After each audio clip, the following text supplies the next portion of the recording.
작가님 반갑습니다. 반갑습니다. 먼저 아트코리아 방송에서 문화예술 대상 기업인 부문 수상 작가로 추천을 하게 돼서 이렇게 인터뷰를 맞이하게 됐는데 그 부분에 추천일 뿐인 거죠? 네네. 상을 받은지 안 받는지는 네네. 나중에 알 수 없어요. 네네. 그 부분에 대해서 축하드리면서 네네. 인터뷰하게 돼서 영광입니다. 예전에 보면 노미네이트 네. 뭐 그래서 노벨상이라든가 이런 노미네이트들이 된다 그러는데 네. 굉장히 기쁜 일입니다. 감사합니다. 여하튼 이렇게 뭔가 그 고퀄리티 어떤 그런 기부 정신 네. 그런 부분에 대해서 굉장히 존경의 마음을 표하면서 제가 추천하게 된 이유가 작가가 사실 자기 먹고 살기도 힘들잖아요. 그런데 그런 부분들을 다 감내하시면서 자신이 작업해서 번 돈을 작가들을 위해서 다시 이렇게 환원한다는 그 네. 자체가 그 마인드가 굉장히 고급스러운 그런 기부 철학을 가지고 있다라는 네. 생각에 존경의 마음을 가지고 또 문화예술 발전을 위해서 그렇게 애쓰시는 그런 마음이 담겨 있는 그 부분에 대해서 높이 평가하고 소개하고 싶었어요. 감사합니다. 그래서 그런 부분에서 인터뷰를 하게 됐고, 영감 좀 보여드려야지. 네. 이렇게 해서 어, 우리 이거는 제 유튜브에 올릴 거라고. 아, 네. 네. 그래서 우선 우리 작가님 소개를 제가 간단하게 해드릴게요. 양력을. 우리 고리들 작가님이신데 원래 본명은 네. 고영훈 선생님이세요. 네. 그래서 주식회사 창조 화력발전소 대표로 계시고 네. 주식회사 지아트 공동대표로 계시고 주식회사 스토리홀딩스 이사로 계시고 네. 지식협동조합 좋은나라 연구원으로 계시고 네. 국제미래학회 연구원으로 계시고 네. 또 특별히 우리 고리들 선생님의 저서가 있어요. 전교 꼴찌 서울대 가다 내 아이를 위한 두뇌 사용 설명서 인공지능 인간지능 두뇌 사용 설명서 인공지능 시대의 창의적 뇌교육 돈이 되는 미래 특허 119 인공지능과 미래 인문학, 인공지능과 창의성 이런 어떤 책들을 내셨습니다. 화두가 인공지능이에요. 인공지능. 네. 계속 인공지능을 받고 이거 어떻게 할 것인가 어떻게 할 것인지 그런 네, 굉장히 공부도 하고 사색도 하고 그랬습니다. 그렇죠. 그래서 아마 작품에도 엄청난 영향을 끼쳤을 것 같아요. 우선 제가 이렇게 간단하게 소개를 드렸지만 본인 소개를 간단하게 한번 해보시죠. 그냥 뭐 이렇게 좌충우돌 살아온 것 같은데 이제 뭐 인생의 제 삶의 현재를 저의 현재를 조각을 한 것은 이제 뭐 잠깐만요. 네. 자세를 자세가 안 좋아. 삐뚤어져요. 삐뚤어져. 오케이. 이렇게 하다 보니까 음. 그럼 자기 소개부터 다시 찍을게요. 네, 다시 레디 액션. 네, 제가 제 소개를 하자면 이제 저의 현재를 만들어 온 이제 몇 가지 계기가 있다면은 이제 농사꾼 할아버지, 그 다음에 군인으로 월남전에 파병했다가 전사하신 아버지, 그리고 이제 남들에게 베풀기를 좋아했던 어머니와 할머니, 그리고 이제 사실 그 지하트의 그 고한석 네. 제 친삼촌인데 네. 저를 업어서 키웠어요. 10살 차이 나지만. 근데 삼촌은 이제 제가 학창 시절에 제가 그림을 배웠으니까. 네. 그러니까 제 미술의 1차 스승이죠. 그리고 이제 그 또래 스승들이 또 있었고 일랑 이종상 선생님, 그 서울대 동양학과에 계셨던 선생님, 이렇게 이제 저를 낳아주고 길러주고 가르쳐 주신 분들이 일단 어느 에 제 현재를 만들었다라고 볼 수 있는데, 기본적으로 전 DNA 자체가 기부를 좋아하는 DNA다. 그래서 그거는 굳이 그러니까 나는 내 체질대로 살 뿐이다라고 말을 하고 싶지, 어떻게 그것이 이렇게 뭐 칭찬해 주시니까 뭐 감사한데요. 어쨌든 체질이다 이렇게 답하고 싶어요. 그냥 그 소위는 그냥 그림 그리는 화가인데, 자 그럼 책을 왜 이렇게 많이 쓰게 됐냐면은 재료비가 없어서 그림을 그리지 못했던 그런 순간들, 그런 시간들을 책을 보면서 그 시간을 그때는 뭐 이제 어떤 킬링 타임이라고 그러는데 시간을 보내는 거죠. 보내는 건데 지적인 호기심도 분명히 있었어요. 있었긴 했는데 어차피 그림을 마음껏 그릴 수 없다면 그 문화적 소양을 쌓는 것이 학자로서 또는 예술가로서의 도리다라고 생각을 했고 열심히 어떤 진리 같은 거, 원리 같은 거를 파헤치는 그런 노력을 한 30년 이상 한 것 같아요. 와. 그래서 그러다 보니까 책이 이제 저절로 그걸 보통 견해가 생긴다라고 표현을 하더라고요. 네, 사람들이. 네. 그래서 전문가들 비판할 수 있는 견해가 생기기 시작했어요. 그래서 뇌과학자들의 단점, 미래학자들의 단점들이 보이기 시작했고 특히 이제 공교육의 단점, 교육의 단점 네. 그런 것들을 비판하고 처음에는 이제 엄마들한테 아이들을 키우는 왜냐면은 아이들의 그 뇌 가소성이라고 그러는데 아이들이 두뇌가 가장 변화할 수 있는 나이가 네. 유치원, 유초등학교란 말이죠. 그래서 이 정말로 세상을 아름답게 만들려면 유초등학교 때 교육을 잘해야 되는구나. 이제 그런 거기에 초점을 맞춰서 유초등학교 엄마들을 대상으로 책을 많이 썼어요. 그런데 재밌게도 제 이제 책을 쓰고 유튜브 강의를 해서 유튜브를 그 엄마들이 많이 봤잖아요. 네. 그러니까 제 강의를 5년에서 8년 이상 본 사람들이 많아요. 그분들이 제 그림을 사준 거예요. 그게 갑자기 책을 읽고 강의를 했는데 나중에 제 강의를 들었던 분들이 그림 고객으로 바뀌더라고요. 갑자기 그렇게 됐어요. 어느 순간에. 제가 화가인 줄 몰랐던 사람들이 많아요. 그냥 책 쓰는 사람인 줄 알았던 거죠. 네. 근데 화가라고 얘기를 안 했으니까. 그렇죠. 나중에 화가라는 거 알고 그림을 많이 사주셨어요. 네, 그렇게 시작됐습니다. 지금 이 355 펀딩이라는 게 그렇게 시작돼요. 여기까지 일단 소개할게요. 네. 그리고 그러면 이제 우리 작가님이시잖아요. 네. 처음부터 계속 작업을 해오진 못했지만 그 중간에 그런 여러 가지 어려움 때문에 네. 쉬긴 했지만 많이 쉬었죠. 작가 그리고 또 글쓰기 네. 그리고 또 지금 창조 화력발전소 네, 기업인이죠. 네, 이제. 기업인으로 네. 이렇게 이제 다양한 그런 역할을 하고 계신데 우선 본인의 작업 소개 그리고 창조 화력발전소 소개 좀 간단하게 좀 해보시죠. 일단은 그 공부의 과정을 통해서 지속 가능한 문명이라는 이야기가 있는데 그래서 요즘에 뭐 ESG니 뭐니 이런 얘기도 나오고 네. 또는 뭐 기업의 사회적 책임이라든가 그다음에 공유경제 뭐 창조인가 뭐 이런 그런 것들 CSV 이런 개념들이 많이 나오고 있는데 그게 우리나라 말로 번역을 규정을 했을 때 하나의 정의를 내려봤을 때 창조력과 조화력이라는 말로 저는 압축이 됐어요. 머릿속에서. 그래서 우리 인간은 그리고 모든 단체는 모든 문명은 창조력과 조화력이 동시에 있지 않으면 망하더라 이거예요. 예. 창조력만 있으면 괜히 핵무기 개발하고 이렇다 이 말이에요. 근데 사람이 조화력만 있으면 그게 매너리즘에 빠지고 발전을 못해서 결국 경쟁자한테 죽게 되더라 이거예요. 그래서 창조력과 조화력이 동시에 있어야만이 지속 가능성, 그 서스테이너빌리티라고 그러죠. 그것이 있구나. 그래서 나는 나중에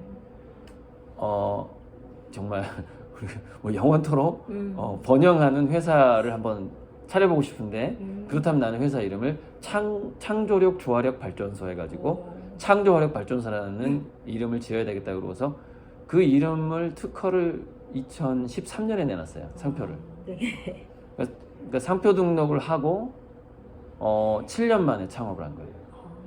미리 회사 이름을 상표 등록을 해놨고 이제 회사를 차리면서 이제 1차적으로 제 그림을 파는 회사인데 아시다시피 생존 작가의 작품의 특히 개인 거래 같은 경우에는 세금이 없잖아요. 네.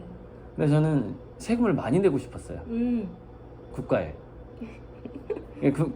어디서 나오는 자신감인지 모르겠는데 내가 외화를 많이 벌어들일 것 같은 거예요. 그림을 잘 팔 수 있을 것 같아. 그러면 내가 개인적으로 파느니 회사를 차려서 팔면 회사에서 그 고용 창출도 하고 세금도 내고 뭐 다 좋겠구나. 나도 좋고 서로 다 좋겠구나. 뭐 그런 생각으로 주식회사를 차렸습니다. 그 DNA가 있는 게 확실하네요. 그건 나도 모르는 알 수 없는 자신감이라는 거는 내 안에 어떤 에너지, 어떤 가능성을 내가 아는 거잖아요. 예, 예. 그거는 타고난 어떤 DNA가 이미 내재하고 있다는 거네요. 여튼 이게 왜 그렇게 나는 성공할 것 같은지 정확히 모르겠는데 이렇게 그런 어떤 네. 근거가 조금 있는 자신감이 좀 있어요. 근거가 아예 없는 건 아니고요. 그렇죠. 예, 네. 조금 있는 자신감이죠. 그러시네요. 그러면 선생님의 작업 세계를 작업 세계죠. 네네. 거기 이제 뭐 진리, 원리 이런 것들을 추적하는 공부가 재밌거든요. 그러니까 우리가 자동차 운전면허증 따려고 공부하는 거 재미없잖아요. 그쵸. 그러니까 어떤 영역이 없는 거죠. 진짜 영역법이네. 그러니까 정해놓은 분야가 없는 공부가 진짜 공부거든요. 방랑하는 공부 같은 그렇죠. 거죠. 방랑하는 어디를 튈지 공부. 모르는. 네네네. 그래서 전 분야를 공부해야만이 어떤 그 중심, 그 중심으로 핵심으로 들어갈 수가 있고, 그래서 이제 문사철하기도 하지만은 거기에는 종교와 과학까지 다 포함해서 네. 종교, 과학, 예술까지 포함해서 쭉 그런 전반적인 공부를 하다가 그것이 이제 20세기 3대 발견이라고 알려진 상대성 이론, 카오스 이론, 그다음에 양자역학 중에서 그 양자와 관련된 양자역학, 양자물리학하고 관련된 관찰자 효과라던가 우리 회사 그 로고 보면 이중슬릿인데 그 관찰자 효과가 나왔던 그 토마스 영의 이중슬릿 그것을 이제 회사 로고로 그것도 이제 로고 디자인을 등록을 했는데 그것으로 압축이 되는 거예요. 철학이. 예, 양자물리학으로 종교 철학, 종교나 과학이나 어떤 예술의 영감이라는 것도 다 차원에서 나오니까. 네. 그다음에 문사철이라든가 이런 것들, 인간은 어떻게 이런 생각을 하는가, 이런 문명을 만들어 왔는가도 역시 뇌과학으로 들어가지만 뇌과학도 결과적으로 들어가면 양자물리학으로 들어가요.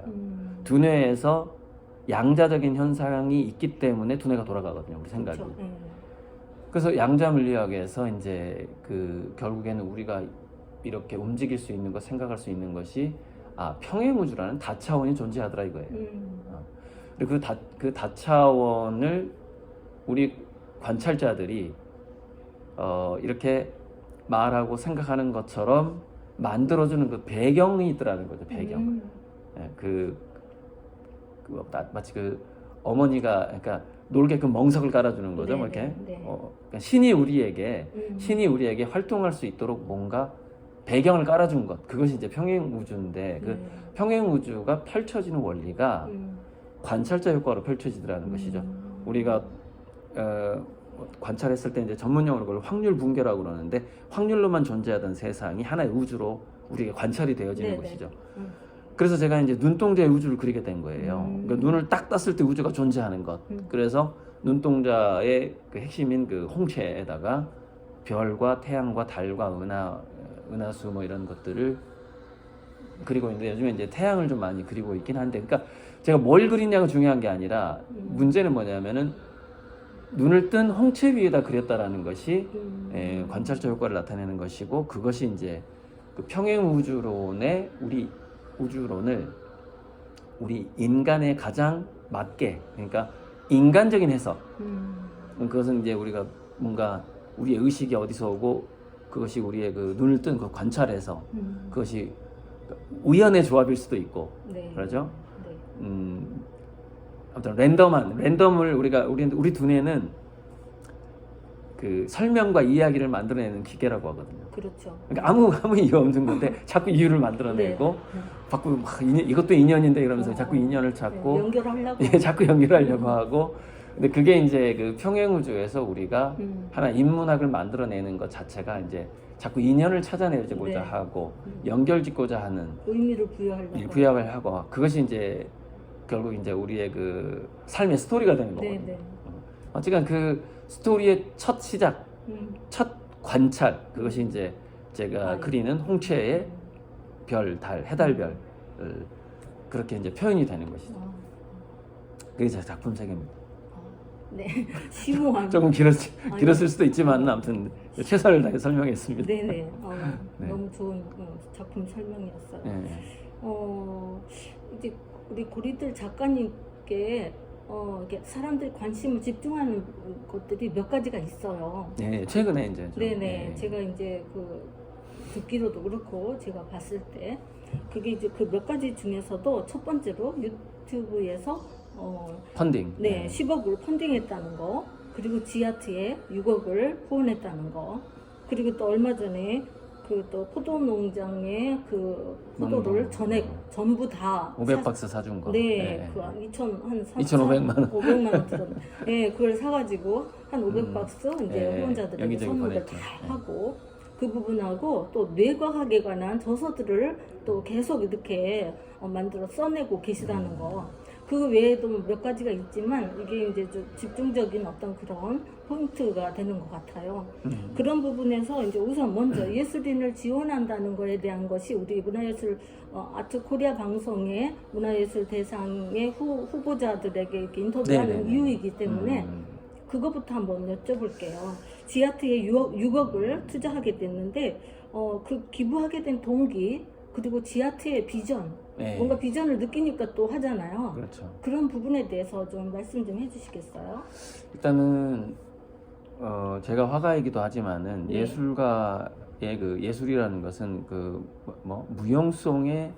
무용성에서 출발한다. 특히 순수 예술은 그것이 유형하다면 이제 디자인이라고 보통 그러죠. 산업 디자인 이렇게 가는 건데 우리가 무용한 것에 어떤 의미를 부여하고 즐긴다라는 것이 제가 계속해서 인공지능에 대해서 인공지능 이후의 세상에 대해서 공부하고 염려를 해왔고 아이들을 예체능 교육을 많이 시켜라 이런 얘기를 부모들한테 많이 해왔었는데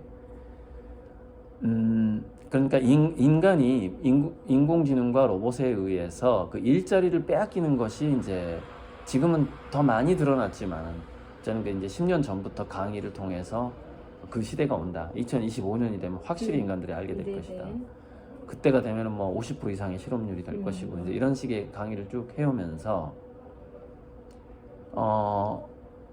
대다수가 일자리가 사라지는 시대는 어떻게 되냐면은 생산적인 일은 인공지능이나 로봇이 대신 해주게 되고 인간은 노는 게 정상인 시대로 바뀐다고 저는 생각을 했어요. 네. 노는 게 정상인 시대로 바뀌는데 예술가들의 현재는 그 생산성이 없는 것에 종사한다라는 것에 대한 열등감을 좀 갖고 있단 말이죠. 그렇죠. 갖고 있잖아요. 배짱이처럼. 그래 특히 그래 배짱이 취급받고 네네. 그다음에 특히 가족들한테 관세 받잖아요. 관시. 네네. 돈도 못 번다 그러고 맞아. 저도 많은 그런 참 아픈 그런 어떤 이 귀에 못이 박히도 네네. 그런 욕을 얻어먹고 무시당하고 그랬었는데 그런데 바로 그런 예술가들이 무용성에서 의미를 부여해가면서 자기 삶을 연결해왔던 바로 그 예술가들이 미래 사회를 새롭게 이끌어 나갈 리더들이라는 생각을 한 거죠. 왜냐면 인공지능 로봇 시대에는. 그렇죠. 네네. 그래서 특히 순수 예술가들을 더 북돋아주고 당신들이 미래 사회의 주역이다. 그리고 어차피 지금 뭐 생산적 지금 뭐 이렇게 그라인더 소리 들리고 하는데 지금 공사하느라고 네. 이거 다 로봇이 하게 된다. 이거 다 로봇이 하게 되고 생산적인 일과 실용적인 일로 돈 버는 시대가 끝난다 인간이. 네. 그렇다면은 다들 실업자 되고 다 놀 텐데 그 사람들에게 즐길 거리를 제공하고 우리는 괄시를 받고 돈도 못 벌면서도 이렇게 즐겁게 살아왔어 라는 그 모범을 보여줄 사람 존재들이 필요하단 말이죠. 근데 그 존재들이 더 많아져야 되고 또 그분들이 힘을 내서 이렇게 미리 포진을 하고 있어야 될 거 아닙니까? 이 사회에. 네. 그래야지 인공지능 로봇의 쓰나미가 오더라도 이 사회가 아까 제가 얘기했던 창조력과 조화력 부드럽게 조금 더 아름다운 세상으로 그걸 이제 우리가 경제학이나 뭐 이런 영어에서는 경착륙이냐 연착륙이냐 그러는데 음. 갑자기 실업률이 올라갔을 때 사회가 이렇게 크러쉬 추락하지 않게끔 연착륙, 그래서 부드럽게 아름다운 사회로 넘어가게끔 하는 그 역할을 과연 누가 할 것이냐, 저는 순수 예술 종사자들이 한다고 보는 거예요. 네. 즉 순수 예술 종사자들은 새로운 시대의 선구자이고 리더이고 네. 이미 미래를 살아왔던, 우리가 오래된 미래라는 책도 있지만은 네. 이미 미래형 삶을 살아왔던 사람들이다. 맞아요. 그래서 그 사람들을 용기를 주고 더 많이 키우고, 사람들이 일자리를 잃었을 때마다 그 사람들을 원래 인간은 호모 루덴스다라고 얘기를 해주고 당신은 드디어 인간이 된 것이다. 자, 당신이 실업자가 된 순간 당신은 인간이 된 것이다. 완성된. 자, 우리 인간들의 세계로 와라. 이렇게 말할 수 있는 다수가 필요하다라는 생각을 한 네. 거죠. 그런 생각에서 지하트를 지원하게 된 거예요. 네, 그리고 지하트에는 과도기적으로 그 사업가들도 있고 네. 그러니까 미술 애호가들이 있단 말이죠. 네, 네. 그러니까 조금 자금이 좀 돌아갈 수 있죠. 네. 그게 또 지하트의 비전입니다. 네, 그러니까 네. 완전히 미술 전공자만 있지 않고 사업가들도 동시에 있다라는 것, 이것이 이제 우리 지하트의 비전이죠. 참 또 뭐 얘기 안 한 거 있나요? 아니에요. 잠깐만. 이제 포도 얘기? 앞으로 하시면 돼요. 제가 볼 때 이제 지하트의 비전은 또 처음 창립하는 사람들의 어떤 철학, 가치관 이런 것도 굉장히 중요하다고 생각하는데, 고한석 대표님의 또 이게 가까이서 볼 때 굉장히 훌륭한 점이 많아요. 그분의 맞아요. 인품이나 그런 미래지향적인 열린 사고라든지 또 문화예술에 대한 그런 어떤 생각들, 그리고 함께 가면서 뭔가 이루어내야 되는 앞으로의 세상에 대한 어떻게 가야 되는 구조라든지 이런 것들에 대한 생각이 굉장히 바람직하거든요. 그렇죠. 그런 좋은 생각들이 이렇게 힘을 만들어서 아까도 말씀하셨지만 좋은 생각만 있어서 되는 게 아니고 조화가 필요한 거잖아요. 그렇죠. 함께 하려고 하는 이런 융합적인 에너지가 지하트의 어떤 폭발적인 발전을 가져오지 않을까, 그런 기대를 갖게 됐는데요. 우리 이제 고영은 작가님께서 뒤에서도 이렇게 강하게 밀어주시니까 그게 또 물소식의 역할을 해서 네네. 활활 타오를 것 같습니다. 아까 그 펀딩 얘기하시는데 이제 네네. 5억 10억은 한 2년 전 얘기고요. 네. 지금은 이제 작년에만 120억을 넘었고 올해는 이제 350억까지 왔단 말이죠. 와. 그 계약액이 네네. 그만큼 왔는데 그게 100개월 계약이다 보니까 네. 한 달에 매달 들어오는 돈은 3천만 원 전후예요. 왜냐면은 계약만 해놓고 돈을 안 넣는 사람이 많아요. 힘들어서. 그러다 보니까 한 5%만 할부금이 네. 들어오는 상황인데, 네. 근데 제가 지금까지 지하트에 매달 1,000에서 2천만 원씩 지원을 했어요. 그래서 그 전에 이제 또 따로 또 지원한 것들이 네, 있어요. 네. 제 생각 2억 5천 이상 지원한 것 네. 같아요. 2억 5천 이상 지원한 것 같은데 앞으로도 또 한 몇 억은 지하트에 매년 행사비가 있고 전시를 해야 되고 도록도 만들어야 되고, 그걸 현재 이제 지금 제가 거의 다 되고 있죠. 네네. 사실은 그게 또 몇 억이 더 들어갈 거라고 생각하는데, 그래서 그 제 투자자들도 저에게 돈을 보내주신 분들도 지하트에 이제 후원자들이 꽤 많아요. 많은데 제가 정말 돈을 잘 쓰는 사람이다. 저한테 그렇게 칭찬을 해줬어요. 그렇죠. 제가 지하트에 이런 거를 하겠다고 얘기했을 때, 그래서 계속해서 저에게 이제 사실 선불로 그림값을 주기 때문에 투자금이라고 볼 수 있죠. 네. 후원금이고 후원형 투자라고 제가 불러요. 그래서 특히 고액 투자 몇 억씩 투자하신 분들이 매달 몇백만 원씩 이렇게 보내시는 분들이 꽤 돼요. 그리고 지난 여름에 이제 그 포도농장 사건이요.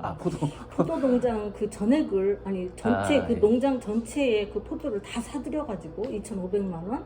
그래가지고 그렇죠. 전량 거기서 나오는 포도를 500박스를 산 거죠. 그래가지고 후원자들한테 다 나눠주셨잖아요. 그런 생각을 하게 된 동기는 또 뭐예요? 그게요. 그 친구가 이제 김세종 씨인데 서울에 살다가 김제로 귀농한 지 3년 차, 30대 중반 정도 된 미혼 남성이에요. 미혼 남성인데 그 3년째 돼야지 포도가 이제 제대로 뭔가 좀 돈을 좀 만질 수 있는 정도로 크는데, 그게 중간 납품업체랑 계약이 뭐 이렇게 파기가 돼 버린 거예요. 그럼 이제 뭐 우리가 배추 갈아엎듯이 막 이제 그런 상황이 온 건데, 이제 저는 이렇게 생각하거든요. 우리가 식량 자급의 문제가 정말 우리 예술가들도 후원을 해서 이 뭔가 정말 인공지능 로봇 시대 새로운 시대를 준비를 해야 되지만 그보다 먼저 우리 사회가 위험에 처한 게 기후변화 위기로 인한 식량난이에요. 네. 그래서 이 농부들을 또 격려하고 싶고 도와주고 싶고 또 이제 미래 식량도 연구하고 싶고 또 유사시에 전투 식량이나 비상 식량도 연구하고 싶고 1차 산업 농업 쪽으로는 계속해서 오히려 나중에 제가 연구원을 아예 하나 만들 생각이에요. 그래서 식량 자급 뭐 5천만 인구를 다 먹여 살릴 수는 없겠지만은 정말 기후 위기가 왔을 때 최소한 내가 50만 명 정도의 5년치 50만 명을 5년 정도 먹여 살릴 수 있는 대비는 꼭 하고 싶다. 이런 꿈이 있어요. 제 그린판 돈으로. 그래서 지금도 이제 농업인들 세미나 하면 꼭 가고 그리고 또 갑자기 그런 특히 젊은 농부들이 네. 그런 위기에 처하면은 반드시 도와줘야 되고 그래서 이 농촌을 못 떠나게 해야 된다라는 그런 절박함 그리고 그들의 경험을 또 내가 사야 되니까 나중에 그래서 나중에는 이제 그 무진장 고원 쪽에 그러니까 기온이 올라가다 보니까 네. 무진장 고원 쪽에서 벼농사라든가 어떤 약간 그 건조지대에서 어떤 벼가 더 잘 자라는가 이런 부분들에 대해서 이제 다행히 전주 익산 거기가요 농업 클러스터 뭐 농수산대학 농업 쪽 관련된 학교나 연구원들 거기 다 몰려 있더라고요. 거의 평야지대고. 네, 그래서 그쪽을 이제 슬슬 해서 아무튼 좀 뭔가 그런 식량난하고 식량 작업을 대비하는 것이 또한 나에게 내가 해야 될 일이다라는 생각을 좀 갖고 있어요. 예술가 후원에 못지않게. 그래서 이제 그런 일들이 저절로 하게 되는 겁니다. 특히 젊은 농부다 보니까. 그러시군요. 그런 배경에서 이루어진. 다방면으로 진짜 우리나라의 미래를 위해서 걱정을 하시는 우리 고리들 작가님 가슴이 그냥 따끈따끈해지는 것 같아요. 아무튼 네. 그런 마음으로. 아까도 말씀하셨지만 이제 호모 루덴스 네, 호모 루덴스. 문화 공동체에 대한 그런 말씀을 하셨는데 사실은 우리나라가 아까 제가 잠깐 언급하긴 했지만 개미와 뱃장이요. 우리나라 사회가 국가적으로 개미를 굉장히 권장했던 거예요. 교육적으로. 그래서 열심히 일하고 땀 흘려 밤낮으로 일하는 그렇죠. 거를 권장해 왔고 그리고 정말 이 예술가들은 배짱이 같은 그리고 이제 음악하고 이런 사람들 특히 굉장히 좀 하대하는 그런 분위기였죠. 사회적인. 이제 앞으로는 이렇게 잘 노는 문화, 그렇죠. 잘 노는 것을 이끌어가는 그러한 리더가 바로 배짱인 거죠. 그래서 이 국가적인 어떤 그런 생각도 체계도 다 바꿔줘야 되고 그래서 리더가 바뀌는 거죠. 머리로 또는 그 예술로 이런 앞으로 많은 사람들을 이끌어가는 것이 바로 배짱이 그렇죠. 그게 바로 호모 루덴스 뭐 이게 연관이 있는 것 같아요. 제가 이제 나이가 어느덧 아재 나이가 됐는데 아재 개그 좀 할게요. 배짱이 있어야만 배짱이가 될 수 있어요. 맞아요. 네, 아재 개그 그러죠. 그래서 이제 제가 청소년기 교회를 좀 다녔는데 뭐 예수님이 저 드레핀 백합화를 보라 뭐 이러면서 너희들은 뭘 입을까 뭘 먹을까 걱정하지 마라 그러면서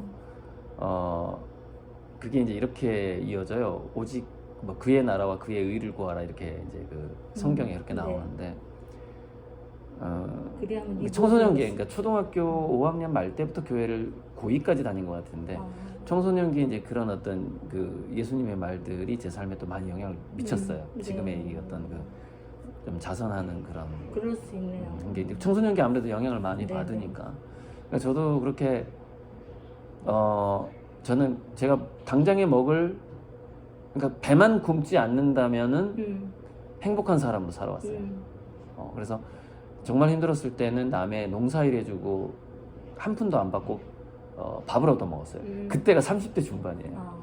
30대 중반에 남의 논일 반일을 해주고 하루 두세 끼 밥을 얻어 먹는 삶을 살았을 정도로 그때는 완전히 이제 저도 한번 돈 날리고 꼬꾸라졌을 때인데 이렇게 한 달에 한 한 달에 5만 원으로 한 2년간 버티고 연봉 60만 원으로 한 2년 살고 신용불량자로 한 15년 살고 가슴 아픈 시간이에요. 네네네. 그래서 저는 그 냉장고에 김치, 고추장, 멸치 그리고 어머니가 쌀을 시골에 논이 좀 있다 보니까 쌀 보내주면 이것만 가지고서도 나는 얼마든지 독서를 할 수 있다 이런 생각으로 거의 한 10년 버티고 그랬는데 그래서 배짱이 있어야 배짱이가 될 수 있는 거예요. 그 언젠가는 이제 나의 시대가 온다 그런 어떤 믿음과 배짱이 있었고 그래서 결국에는 이제 2019년부터 2018년까지 가난했어요. 2019년부터 이제 억대 매출이 억대 계약이 이루어지면서 지금까지 이제 350억이라는 계약이 되는 매년 10배씩 성장하더라고요. 처음에 3억 5천, 35억, 350억 이렇게 지금 딱 만 2년 좀 넘었는데 1년마다 10배씩 성장했어요. 완전. 갑자기 이렇게 거의 뭐 수직 상승이죠. 네. 내년에 상당히 기대가 됩니다. 전 내년에 또 10배라면 3,500억이 돼야 되거든요. 저 약간 기대하고 있어요. 내년에 3,500억 될 수도 있다고 봐요, 저는. 좋은 일을 많이 지금 계획하고 있으니까 분명히 될 돈이 거예요. 쓸 데가 많아가지고 그러니까 빨리 지금 또 10배 성장해야 됩니다. 그렇게 안 해주면 이 창조주가 손해할 것 같아요. 이 지구상을 살려야 되니까. 아, 너무 정말 과분한 말씀이십니다. 왜냐하면 그런 생각이 있는 사람에게 뭔가 어떤 우주의 기운도 비운다고 생각을 해요. 인간의 의지와 어떤 신의 의지가 만날 때 기적이 나타나는 거잖아요. 그 역사가 바로 이런 에너지와 생각이 있는 사람한테 나타나지 않으면 그러면 어떤 조화가 이루어지지 않는 거지. 그러니까 지금은 특정 종교는 없지만 네. 항상 신의 뜻이 뭘까 이런 화두를 던지면서 살아요. 정말 가슴 따뜻한 얘기예요. 그리고 이제 그 우리나라가 이제 미술로 다시 돌아와서 네. 그 해외 한류 미술, 한류 예. 네, 그리고 또 문화예술의 어떤 그런 글로벌화, 뭐 해외 미술 이제 수출 이런 부분에 굉장히 아주 급한 그런 화두가 되고 그리고 숙제가 돼 있어요. 맞아요. 네, 맞아요. 그래서 이런 부분에서 어떻게 방안을 세우고 구체적으로 뭔가 국가에서도 그렇고 문화예술 단체도 그렇고 작가들 자신도 그렇고 뭔가 컨셉을 잡고 목표를 향해서 다양한 그런 방법론을 유출을 해가지고 생각을 해서 추진을 해야 된다고 생각을 하거든요. 왜냐하면 작가들은 대부분 그냥 가만히 작업만 하거든. 그러니까 이런 부분에서 우리 고리들 작가님은 어떤 생각을 가지고 계신지 방안에 대해서 그거 의견을 좀 듣고 싶네요. 일단은 이제 그냥 제 생각 같아서는 그림을 살 수 있는 문화상품권 오직 그 상품권은 그림만 살 수 있어. 오, 예. 그걸 한 10조 원어치를 매년 뿌려버리고 싶네요, 대한민국에. 뿌려버리고 싶은데 그런 날이 올지 모르겠는데 그런 식으로 우리가 사실은 너무 준비가 안 돼 있어요, 한국이. 네. 왜냐면 문화 소비라는 것 자체를 아는 사람 글쎄 인구의 몇 %나 될까 정말. 그러게요. 예, 그 정도로 문화를 즐길 줄 모른다는 것이죠.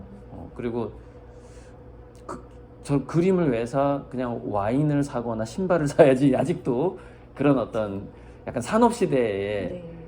일벌레로만 살았기 산업시대의 마인드를 가진 분들이 글쎄 한 70, 많이 잡으면 70%에서 90% 정도. 그래서 그 우리 예술가들, 화가들한테 왜 저렇게 사는지 모르겠어 말하는 사람들이 아직도 더 많은 것 같은데 네. 그만큼 우리 문화의 어떤 그 배경이 아직 준비가 안 돼 있다. 그런 생각이 들어서 제가 지하철을 후원하는 것도 사실 그런 배경을 만들기 위한 것이고 네. 지금 우리가 자체적으로 미술계에 돈이 몰린다, 뭐 NFT다 그런 거에 우리가 현혹될 게 아니라 진짜 준비는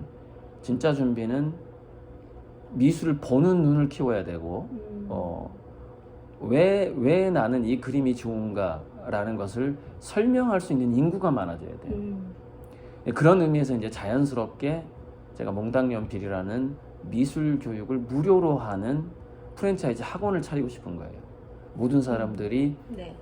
조금 그래도 붓이나 연필을 좀 만져봐야 조금 끄적끄적 해봐야 사실 보는 눈도 있는 거거든요. 체험은 좀 해봐야 될 거 아니에요. 근데 우리가 입시 미술 학원은 뭐 너무 비싸지만은 일반 취미 미술도 비싸서 못 가요. 일단 재료비가 비싸. 맞아요. 첫째.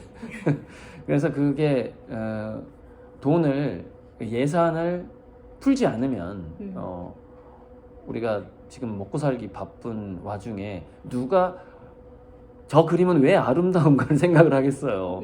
그래서 그런 배경을 그런 문화적 배경을 만드는 것이 진짜 한류의 좀 준비라고 생각을 해요. 그러니까 우리가 영화를 보는 눈, 그다음에 그 음악을 듣는 귀 이런 것들은 저절로 좀 접근이 쉽다 보니까 네. 저절로 또 우리 민족이 또 그 신나는 그 신명 문화에 좀 익숙한 네. 그런 민족이다 보니까 음악하고 그 영화까지 잘 왔어요. 잘 왔어요.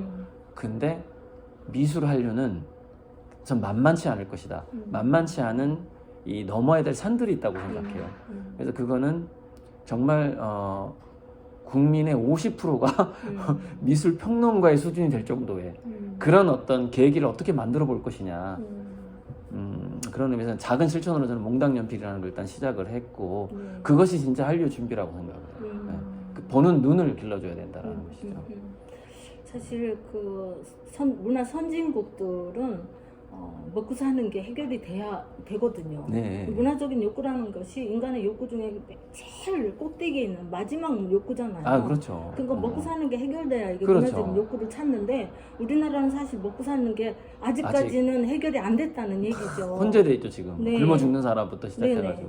그래서 우리 작가님 말씀하신 그런 기초적인 그런 것들을 다지는 것과 우리나라 경제 발전이 함께 아우러지면서 같이 그렇게 성장을 해야 그렇죠. 어떤 선진국으로 가는 뭔가 우리 의식 수준이 달라질 거다라는 생각이 그러니까 들어요. 그게 디지털 머니가 됐든 그러니까 뭐 이렇게 CBDC라고 있는데 그러니까 그게 오직 그거는 게 CBDC라는 것은 그 암호화폐 국가가 만든 암호화폐를 말하는 거예요. 국가에서 발행, 한국은행에서 발행한.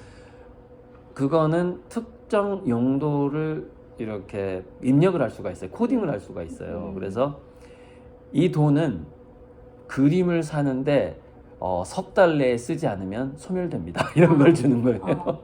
좋은 아이디어. 그걸 주면은 석 달 내에 그림을 살 수밖에 없잖아요. 안 그러면 돈이 사라지는데. 그러면 이제 갤러리 가야 되는 거예요. 가야 되고 이제 그때부터 뭐예요? 그림을 이해하지 않으면 안 되는 거예요. 왜? 그렇지. 자기도 좋은 그림을 사고 싶잖아요. 그래서 그런 어떤 좀 약간 극약 처방이 필요하다. 현재 그것이 우리가 미술 한류를 준비하는 아주 실질적인 처방이 될 수 있다고 저는 생각해요. 마치 그 이재명의 기본소득과 같은 거 비슷한 컨셉인데 문화 소비의 기본 디지털 머니를 제공하는 거죠. 문화 상품권이나 뭐 그게 뭐 바우처가 됐든 쿠폰이 됐던 간에 그런 정책이 좀 필요하다 생각해요. 좋은 아이디어인 것 같아요. 정말 어떤 그런 일반적인 물건의 소비처럼 일상화 될 수 있는 그렇죠. 미술 소비. 그림을 안 사면 돈이 사라져 그냥. 그래야 돼요. 맞아요. 그리고 또 이제 궁금한 게 이제 융합 예술. 예술과 과학과의 콜라보이잖아요. 우리 이제 작가님께서 뇌과학에 대한 연구를 많이 하셨는데 그 부분이 예술에 굉장한 영향력을 끼칠 것 같아요. 창의적이면서 그러면서 어떤 그 뭔가 예술에 앞서가는 그런 예술로 만드는데 굉장히 중요한 역할 같은데 그게 작가님 작업에도 영향을 끼쳤을 테고 그 부분에 대해서 융합 예술 그 에너지 창의력 그러니까 이것과 뇌과학과 연관. 그렇죠. 뭐 과학과 예술이라는 것은 과학 처음에 이제 예술가와 과학자들은 서로의 영감과 서로의 지식을 계속 교류하고 나누면서 지금까지 문명이 여기까지 왔는데 이제 그 예전에는 소설가나 뭐 줄 베르네 같은 그런 소설가나 예술가들이 오히려 과학자한테 영감을 더 많이 줬죠. 근데 지금은 반대로 이제 과학자들이 오히려 예술가들한테 영감을 주는 시대로 약간 좀 이렇게 뭐랄까 권력 이동을 했다고 할까요? 그런 상황인데 일단은 미술과 뇌과학에 대해서 아까 질문을 하셨었는데 저는 그 현대인의 그 우울증 같은 거 그것을 예방하거나 치유하는 미술의 기능 그런 것들이 이제 뇌과학적으로 미술을 봤을 때는 굉장히 뛰어나다. 그러니까 좌뇌우뇌의 그 어떤 그 동시에 활성화가 된다든지, 네. 그러니까 뜻을 생각하고 이미지를 동시에 보기 때문에 좌뇌우뇌를 동시에 이렇게 교류하게 해준다든지, 그래서 이 좌뇌우뇌가 동시 교류가 되는 것 자체는 아까 말했듯이 예를 들자면은 좌뇌는 지나치게 그 창조력에만 네. 몰입하는 두뇌라면은 물론 좌우뇌 그 개념이 이제 맞지 않다는 이론도 요즘에 많습니다만은 대략 그 상식 보통 관행적으로 상식적으로 얘기하자면 우뇌는 무조건 좋아하고 뭉치고 뭉뚱그리는 그런 두뇌라고 보통 얘기를 해요. 근데 그게 교류가 되지 않으면 역시 창조력과 조화력이 동시에 없으면 제가 문명도 망하고 다 망한다고 그랬잖아요. 그래서 미술 교육이야말로 뇌과학적으로 봤을 때는 좌뇌 우뇌의 그 어떤 그 균형 발전, 그 조화, 창조력도 길러주면서도 조화력도 길러주는 굉장히 이건 정말 필수적인 교육이고 미래지향적이고. 네네네. 그리고 특히 또 인공지능 시대에 미래 문명을 이끌어갈 만한 하나의 화두이고 동력이고 네. 미술이라는 것이 음악보다 더 그래요. 미술이라는 것이 훨씬 그 이론하고 철학 같은 거 이런 과학 철학도 막 그 미술에 들어가 있고 그다음에 그 다양성의 측면에 있어서 다루는 주제의 다양성의 측면에 있어서 그야말로 인문학의 정수라고 할 만한 게 우리가 이제 예술 중에서도 이제 전 미술이라고 생각을 하고 있는데 아무튼 뇌과학과 미술에 대해서는 여기까지만 좀 얘기하겠습니다. 네, 앞으로 미술 교육이 네. 굉장히 중요하다는 걸 느끼는 게 교육자가 어떤 사고를 가지고 네. 아이들에게 미술을 어떻게 접근시키는가. 예. 그게 이제 그냥 일반적으로 그냥 그리는 것도 의미가 있지만 예. 어떤 사고력을 가지고 어떤 무엇을 볼 수 있게 제시하고 이끌어 줄 수 있느냐에 따라서 아이가 갖는 미술과 연관된 미술을 통한 어떤 보는 네. 눈이 생기는 거죠. 다른 네네네. 세계로 여러 들어가는 거잖아요. 네. 그런 역할이 굉장히 중요하다고 생각이 들고 지금까지 미술 교육의 어떤 문제점 이런 것들도 많이 생각하게 되는데 네. 그 한마디만 보충 설명을 하자면은 우리가 그 빛의 예술이 그 미술이 있는데 절망 속에서 희망을 발견해낼 수 있는 능력이 저는 그 그림 미술 교육에서 굉장히 중요한 능력이라고 생각해요. 네. 예전에 그 베나트 학교가 맞을 겁니다. 베나트 학교에서 굉장히 이 사람들이 좌절을 하지 않고 실업을 해도 항상 웃고 직장을 이루고 그리고 다시 일어서는 비율이 굉장히 높은 사람들을 이렇게 모아서 공통점을 찾아봤더니 아니 이 사람들이 베나트라는 신부가 차린 학교 출신이더라는 거예요. 그런 그 사례가 있는데 그러면 당신들은 베나트 학교에서 배웠던 것 중에서 무엇이 가장 인상에 남느냐고 물어봤더니 그 신부님이 연필의 8가지 사용법을 생각해내라고 한 것을 지적을 합니다. 연필 하나 가지고 이걸로 뭐에 쓸 수 있냐 8가지 이상 생각해라 그래 버리는 거예요. 글 쓰는 누군데 그래서 이제 그 굉장히 다양한 뭐 이쑤시개부터 시작해가지고 그 가루를 내가지고 윤활제로 쓰기도 하고 뭐 굉장히 많이 나왔겠죠. 확산적 사고를 키우는 그 확산적 사고죠. 네. 그것이 이제 우리가 미술 교육에서 굉장히 필요한 게 네. 이제 그게 그 박스 밖의 사고 있잖아요. 네. 박스와 박스를 건너뛰는 사고를 하게끔 만들어주는 그 창의력. 음. 그것이 행복의 동력이었다라는 것이 아. 그 베나트 학교의 그 사례에서 나오거든요. 그래서 미술 교육은 절망에서 희망을 발견하게 하는 능력을 길러주는 교육이다. 이렇게 제가 또 정의를 내려볼 수 있다고 생각해요. 그게 바로 이제 발상의 전환을 통한 어떤 생각의 사고가 바뀌는 거고 네네네. 보는 눈이 바뀌고 가치관, 해석이 달라지는 네네네. 거니까 행복해질 그렇죠. 수밖에 없는 그리고 제가 가난을 견뎌왔던 하나의 동력이기도 하고. 아, 네. 대단한 위력의 그런 사고예요. 앞으로 이제 할 일이 너무 많으신데 예. 그런 어떤 계획들 그냥 얘기만 들어도 그냥 뭔가 좀 설레이는 그런 미래가 보이는데 네. 그런 내용들에 대해서 한번 설명 좀 해주세요. 글쎄, 저는 그냥 그냥 이렇게 남일 같지가 않다라는 이제 그 느낌이고 또 제 예명이 고리들이지만 우리가 사실 고리들로 다 얽혀 있는 존재란 말이죠. 그래서 소수 집단만 또는 나만 행복할 수가 없어요. 다 같이 행복할 수밖에 없는데 그래서 우리가 우리의 존재 자체가 이제 다시 그 선본홍제라는 그 말로 넘어가야 마무리를 좀 짓고 싶은데 우리의 존재의 출발 자체가 신의 선물 또는 우주의 선물 또는 우연의 선물이었다라는 것이죠. 우리의 존재 자체가 여기까지 현재 오늘날까지 그 모든 사람들이 모든 존재가. 그쵸. 그래서 우리는 우리 자체가 선물로 존재했고 또 우리가 지금 활용하고 있는 것들이 실은 맨 처음에 재료비를 우리가 신한테 내지 않았거든요. 네. 햇빛에 대해서 우리가 세금을 내지 않았듯이. 그래서 그것이 다 선물이다. 그러니까 우리도 선물로 받은 것을 그 기프트, 우리의 재능이 됐든 소유가 됐든 선물로 받은 것을 다시 선물로 돌려주는 그 흐름, 그 흐름을 만드는 것이 궁극적인 미래 문명의 핵심 이데올로기가 돼야 된다. 그래서 그걸 선본주의라고 이름을 지었어요. 네. 자본주의가 선본주의로 전환돼야 된다. 그런데 그 선본주의라는 것을 생각해보고 나니까 그것이 이제 환인 환웅 단군에서 환웅이 신실을 열 때였나 아무튼 환인이 홍익재물하라 널리 만물을 이롭게 네. 하라라는 그 명령이 있었어요. 네. 명령인지 권유인지 모르겠지만은 그래서 홍익재물하고 선본주의가 결국 같은 내용이죠. 선본홍제인데 그래서 저는 자, 앞으로의 계획이 뭐냐라고 했을 때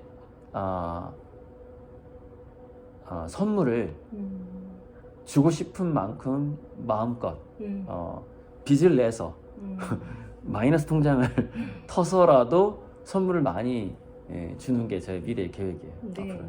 네. 집에 생활비도 주세요. 생활비는 조금 줍니다. 조금. 네.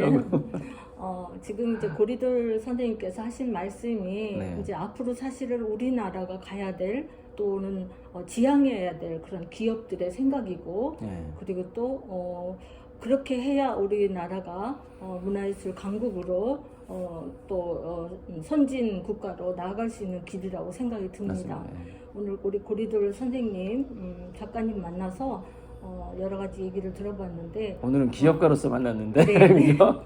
네, 그래서 주로 이제 그런 말씀을 여쭤보고 그랬어요. 더 많은 얘기가 듣고 싶은데 나중에 또 그런 기회를 만들어져서 이 자리에 다시 또 모셔올 수 있었으면 하는 바람입니다. 네. 다음에 제가 헬기 타고 오겠습니다. 네. 옥상으로. 네, 네. 오늘 귀한 말씀 감사드리고요. 네. 그리고 꼭 다시 뵙기를 또 바라면서 인터뷰 여기서 네, 또 마치겠습니다. 지하트에서 또 자주 봬요. 네, 네, 감사합니다. 네, 감사합니다. 네, 감사합니다. 1차적으로 끊을게요. 일단은.